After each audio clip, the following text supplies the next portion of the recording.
Howdy everyone. All right, in this video, I'm gonna go over the bare minimum essentials you will need if you're deciding on getting a pool. So I've met quite a few brand new pool owners who weren't told any of this before getting a pool. And they call me up and they're like, well, I don't have any of that stuff. I'm like, okay. So I'm gonna flip my camera around. This is what you need. It's pretty basic. If you have an above ground pool or an in-ground pool, you're going to want a hose, a vacuum hose. You're going to want a pole, and you're going to want some type of vacuum head. If it's an above ground pool, you're going to get something that looks like that, or this right here. It's got brushes on it. That's for a vinyl pool. If you have an in-ground gunite pool, these will work just fine.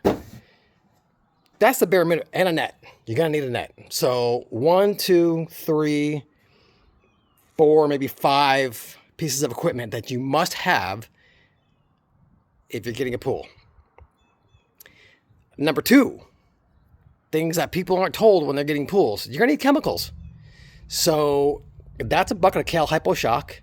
You can use shock. I love to use chlorine, liquid chlorine from Hasa. Hasa makes a really good liquid chlorine. You could probably only get Hasa either at Leslie. I don't know if Leslie's carries it. Maybe a pool guy, but that's who carries Hasa. You're gonna need some uric acid, and that bucket over there is tablets. Some people don't like using tablets.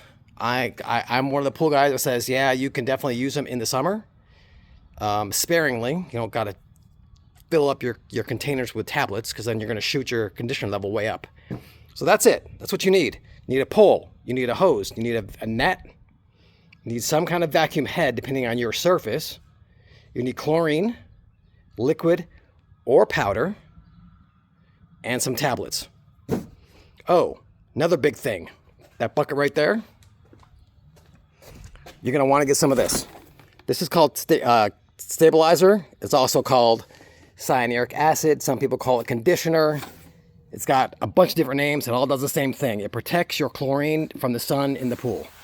Without that, you're going to be going through so much chlorine, it's going to make you dizzy.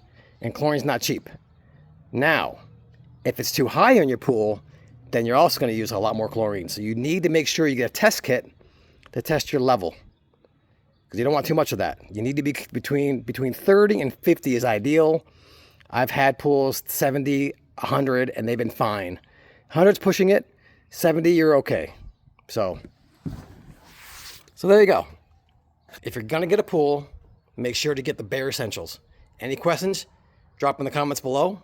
And be sure to check my bio and my, for the link to my school community, SKOOL, where you have direct access to me and other members in the community to ask any questions you got. Because I'm sure you know, if you've already been online asking questions, you're going to get 1,000 different replies, 1,000 different answers. You ask 10 pool guys one question, and you're probably going to get 5 or 6 different answers.